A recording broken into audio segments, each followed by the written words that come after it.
So there's our will. So we've talked about the will part. All right. Now let's talk about the free part, all right, in terms of what that means. So our will is the exercise of everything that's a part of our soul, everything that's a part of us, in a direction where we can make choices and decisions moment by moment. And in reality, we are actually making choices and decisions moment by moment.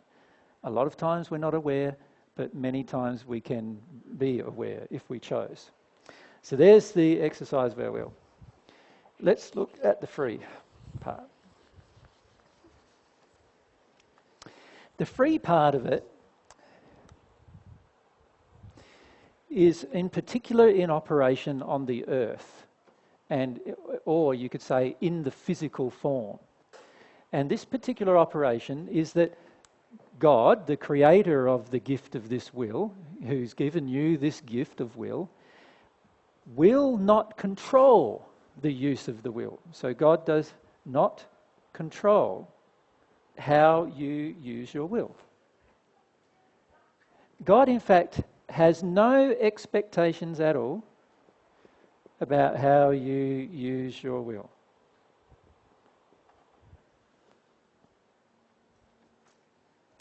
Because God doesn't give you a gift and then take away half of the gift. So God doesn't give you the gift of will and then say to you, you're only allowed to use it this way. That's not a gift anymore. It's now out of harmony. So God has no control, no expectations about how you use this gift. And God does not force you to use your will in a certain direction. So any type of religion or government or whatever it is, anything to do with society, who does any of these things are out of harmony with the gift itself, because God doesn't do these particular things. Now, I'm not saying that God then allows you to be an anarchist, because just because God does all of those things, it doesn't mean that there is no consequence for the way in which you make choices and decisions. So we need to understand the difference between God not controlling the use of your will, having no expectations about the use of your will, having no force upon the use of your will, and the difference between that and there being laws and consequences, because they are two different things. But in this regard, you could say while on earth, and this applies, I'll just write that there, while on earth, God does not control the use of your will. God does not expect that you use your will in any direction. God does not force you to use your will. You know, there's no like swearing at God and then God going, you shouldn't have used your will that way. I strike you, I smite you. And this is why none of those things occur, because God has none of these particular expectations of you. While you're on earth, there is no control, no expectation, no force. Once you pass into the spirit world, there is the consequences of the expression of your will on earth. And so there are times when you are or will be controlled in the spirit world, in the sense that you'll have to go to a certain location in the spirit world that matches the condition of love in your soul. And there is no option to not go there eventually. When I say eventually, usually we spend a lot of time on earth hoping we can still live on earth, and after a while we give that up after we've passed. And at that point, we are forced to go to a location in the spirit world that matches the condition of our soul through what's called the law of attraction. So there is a restriction once we pass that wasn't present while we're on earth. See, while on earth, we can live in a mansion and be an evil drug lord, can't we?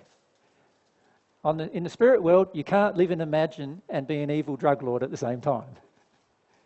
Right? You can learn to live in a mansion by becoming a nice, loving individual, or you stay the evil drug lord and you won't have a mansion. That's how it is in the spirit world. On earth, you have a free expression of will. So an evil drug lord can live in a mansion, right? And a beautiful, loving person can live in a hovel. Right? In the spirit world, that doesn't happen either. A beautiful, loving person has a mansion, right? Not a hovel.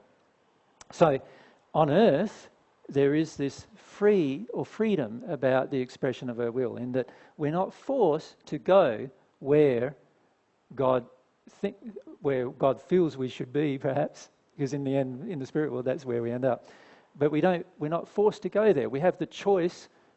We have choices and decisions to make, and we're allowed to feel the full consequences of such choices and decisions.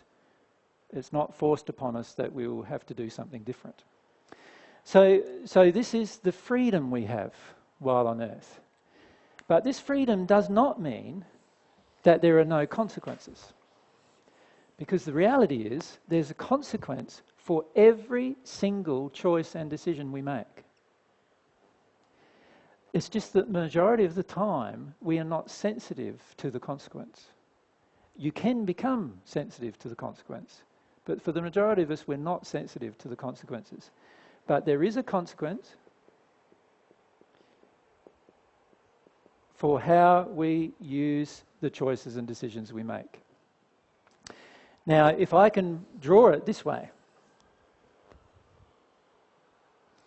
if our choices and decisions are in harmony with love, then the consequence will always be joy, happiness, and pleasure.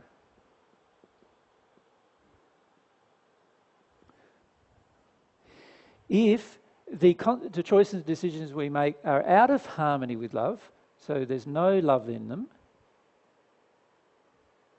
then the consequences will be pain, suffering, and unhappiness.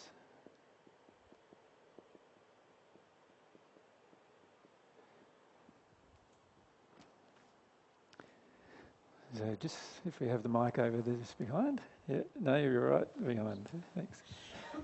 So how free are we really then? If you choose to be unloving, then you can't be unloving and have happiness. So how free are you? Well, I would argue, my argue is you're still free. You can make any choice you want. But you won't be happy. But you won't be happy. Yep. And to me, it's a very good system, that is, actually. Because that also gives me the ability, through my own unhappiness, to see that I must have made some choices that were out of harmony with love. It's a feedback system, if you like. But God allows us to make these choices, and we can make choice after choice after choice after choice. And by the way, when I say pain and suffering, the pain and suffering may not be immediate, just like the joy and happiness and pleasure may not be immediate. Right? In other words, you might make a choice that you thought was great today, but was driven by selfishness. And down the track, you reap the consequence of unhappiness as a result of that choice. Even right today, you thought it was a great thing to do. Yeah. Right? And many murderers fall into that category. They think murdering someone's a great thing to do today. Yeah. And then, of course, when they get caught and punished, they then think maybe it wasn't such a great thing. Yeah. Yeah.